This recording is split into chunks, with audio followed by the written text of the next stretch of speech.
What's up, guys? It's your boy. I had to bring back the eye candy. This is just such a beautiful theme. I don't know how to keep it on the dragon, but while it's on, you can enjoy it. All right, guys. So we left off at chapter 5, page 190. Dr. Miracle was speaking. They wouldn't understand, and some tactics used might seem inhumane to them. But it's just extreme training to hone their skills. Give me a second. Dr. Miracle walked away to the office nearby, neatly tucked away on the side of there next to the entrance door. Cody allowed himself to wander around. There was a large booth set up, scattered across the room, all filled with children who looked no older than 18, 19, except those two isolated in the corner booth fighting a few robots. Maybe 20-something, and the other early 30-something. Impressive indeed. So, Mr. Rivers, what do you think? Suddenly, Dr. Miracle was by his side, bent over panting.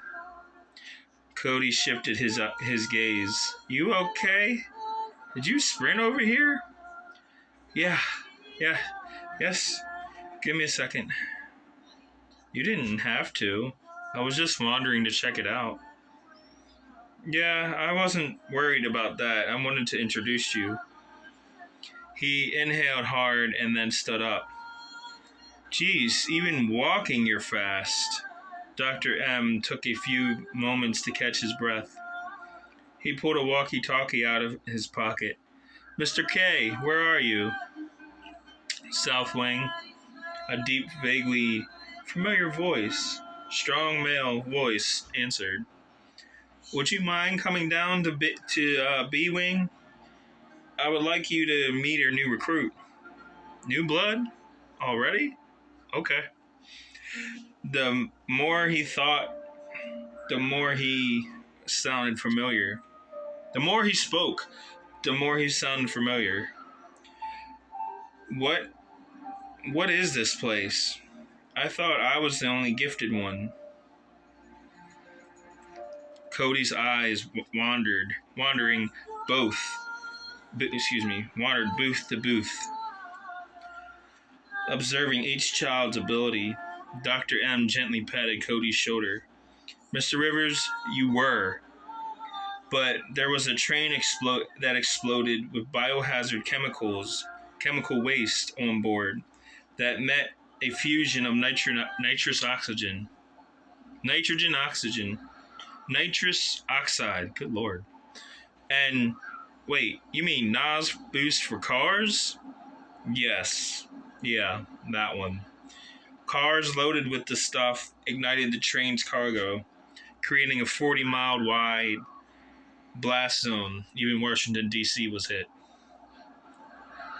It would have been wider, but government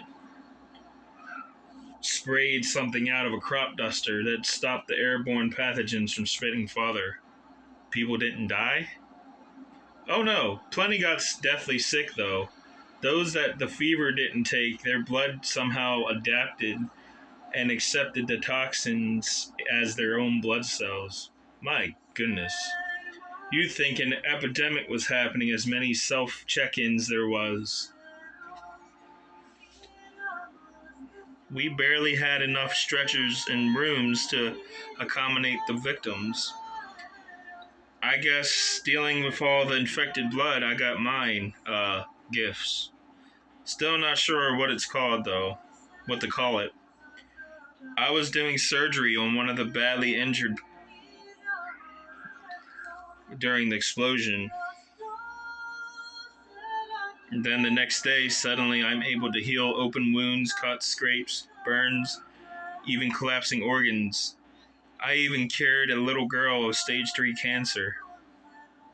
All by a simple simply touching them. Don't know what the hell was in those cans, but I know that I'm grateful. It has made my job as a master surgeon, medical practitioner, and doctor so much easier. Best part is I don't have to deliver as much heartbreaking news. Oh, little Johnny's not going to make it. Sorry, did the best we can. I hated the look the families gave me, like I was the one who was responsible for making their child or loved one sick. So many have been lost to the ugly beast of cancer. But these gifts have granted me salvation to give to others, otherwise doomed clients. When I found out the extent of my gifts, and when I discovered the younger ones were able to do remarkable things, I decided to manage and teach them, these youngins, so they don't end up being some overpowered thugs like in the DC comics. I built this safe haven for them, to train them, to help them to grow together. That's amazing. It is truly an amazing place, and your cause is just. Can I meet the crew? Dr. N's eyes lit up. Oh, absolutely. Dr. M walked over to a button on the right side of the wall. All right, gang. It was a PA system. Break time. Come on in. Let's go. Stop training for a moment, he shouted. He pressed the button a few times. Red lights swirled on and off throughout the room. Loud sirens wailed across the room. They all stopped and walked out of their training booths. Hustle up, people. I don't have all day. They reached Dr. M's position, murmuring to themselves. Page 192. All right. Settle down. You can get back to your training in just a second, or if you desire, you can go back to your rooms. This is Cody Rivers, our new mechanic. He'll be making this place operate better. Johnny McCartney smiled and said, Good, we're not the new blood anymore. What's up, brother? I'm Johnny. My friends call me Scorpion. This is T-Rex. I actually don't know his real name, but he's cool. Oh, wait. My man, Tyrone. Yeah. Man, don't be using my government name. T-Rex raised the reptilian hand.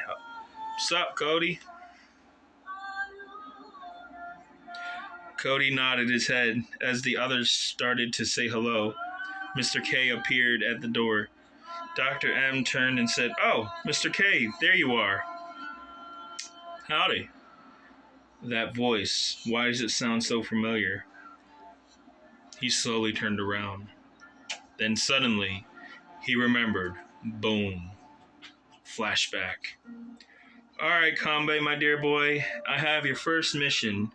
A wax-sealed scroll sat on the edge of a finely crafted thick wooden desk. An eager teen sat crisscrossed on a large red velvet pillow. Emperor Raiden Lee sat on a golden-laced purple pillow. Like your father before you and your grandfather before him, every family clan must earn their right to be called shinobi, and the proud title of Koga Ryu, Nameless Shadow. Aokatsuki Ninja. That's Kanbei Haramakuri's clan name, is Aokatsuki. It's Japanese for Blue Jay. Today, I am very proud to pass another Haramakuri. Your bloodline has done this country proud. Specifically, Koga Ryu Providence. The Aokatsuki clan has for many generations brought me great pride to the side of Japan. You will be another who passes through the great rank of your honored tree. your honored family tree. Though I have many clans and providences I have to look after, the Aokoski clan has great value in my heart. Shia Helamakari leaned into Haruto's side with tears of joy in her eyes as she watched this unfold. Our boy did it! He really did it! He passed the academy and is officially a ninja, officially a shinobi. Haruto wrapped his arms around his beautiful wife and squeezed. Yes. Yes, he did. Papa Gonzo would have been proud of the boy he made. Papa Gonzo would have been proud of the boy we've made. An amazing young man he's become. He leaned down and gave her a warm kiss on the top of her head and then gently rubbed her arm. Good job, my boy. She elbowed him. Haruto, don't interrupt the ceremony. Raiden Lee's eyes drifted to them, smiled, and then returned back to Convey. Page 193. Before I graduate you and send you off to your first mission, can you recite the Koga Ryu Providence Ninja Code of Honor? The young man stiffened. He cleared his throat, then began. We are Koga Ryu Ninja. We do not have names, but shadows of the night. Honor, respect, loyalty, and love for Mother Earth. We will be shared and practiced every day. Those that earn my respect and loyalty, may I not betray them. And for those that wish ill upon us, may they swiftly receive death. May our blade strike true. Grant us strength, O Mother Earth. May your herbs and venoms of the land be used properly and efficiently. O Mother Earth, we are Koga Ryu. Everywhere but nowhere. Under light of moon, only thing our enemies shall see is fear. Fear of our blade. We are one. We are true. We are Koga Ryu. We are the night. Proud claps sounded between all three of the adults in the room. Very good, Kanbei. Keep that spirit and you'll lead armies one day. Woohoo! Gave me chills. Kanbei smiled uncontrollably. Mr. Haruto, Mrs. Helamakari, you may now present him the family crest. It was tradition for the father to handmake or have made a growing of age, or in this case, graduation trinket. This trinket could be a medallion, a ring, a necklace, a set of shurikens, a sword, a dagger, a scythe, or a set of nunchucks. Incense slightly burned in the background. Drums slightly played. Each trinket or weapon required a house seal placed on it, or as Grandmaster Emperor Raiden Lee liked to call it, a family crest. A specific picture that reflected the family's ninja focus. The Helamakaris was an in-flight male blue jay. Wings were spread out, a sign of strength, small hints of rebelliousness, adventurous young spirit, and ability to handle the wildlife.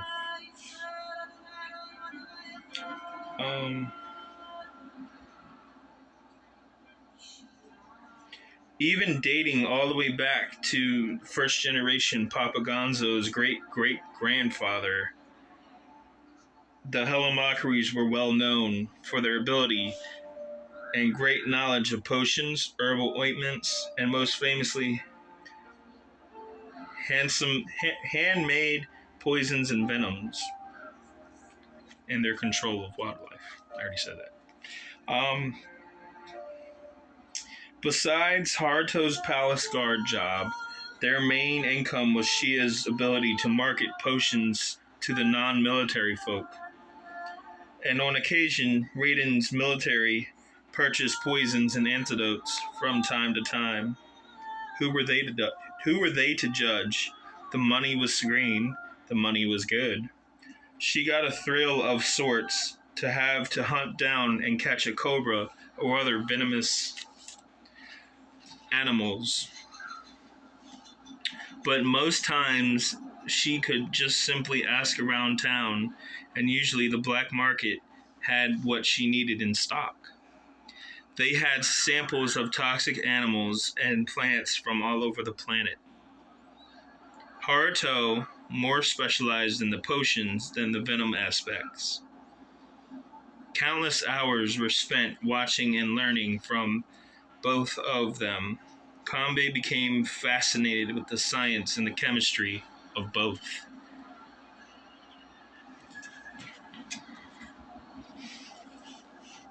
He learned under supervision, but by the time their boy had made it to age 10, he had figured out how to make grenades and weapons of low-grade poison. Fierce and powerful, yet beautiful and breathtaking, like the blue jay. K-Bit, I had this made for you. Me and your mother are very proud of you. He stood up, walked over to him, and knelt by his side, by his son. He slowly unwrapped the silk cloth. Two gorgeous, handcrafted katanas lay in the wrap of the silk. On the sheath was the family Hellamachry seal, the in-flight blue jay, in gold, printed in gold. Young Kanbei slid his hand gently across the golden seal. Wow, is that real gold? Yes, K-Bit. One of the props of being a guardsman, we can use a small bit of Emperor Raiden Lee's personal treasury. He only carries the best. Nice pick, Mr. Haruto. The boy has shown excellent dual swordsmanship skills. He stood up. May I? Haruto Hellamachry bowed his head and raised the swords. Of course, my lordship. Emperor Raiden Lee gently picked up one off the red silk blanket it was lying on. He stepped back to a safe distance. The blade is heavy. The artwork is a masterful design. He tucked the weapon in his cloth belt and then tightened the cloth belt. He placed his left foot back and crouched a little. Kanbei instantly recognized the stance. It was a war stance. The first sign of a grand master swordsman. He drew the blade with astonishing speed. Once fully drawn, Emperor spun the blade to the blade facing out.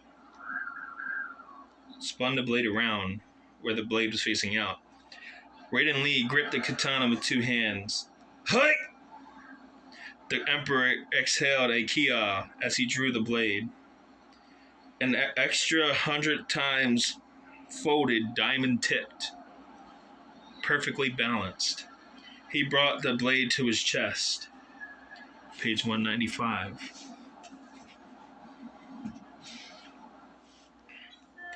A ready stance. Set! With great strength and speed, Raiden Lee swung the steel beast forward, then downward. Block, disarm, trip, volley, backspin slice, forward thrust. Superb sword thrust, my lord. Well done, Haruto Hellamachry proclaimed. Emperor Raiden Lee smiled. He produced a few more strikes, an upward thrust. Ho! He exhaled as he brushed the sword across the sheath and slid the weapon back into its holster.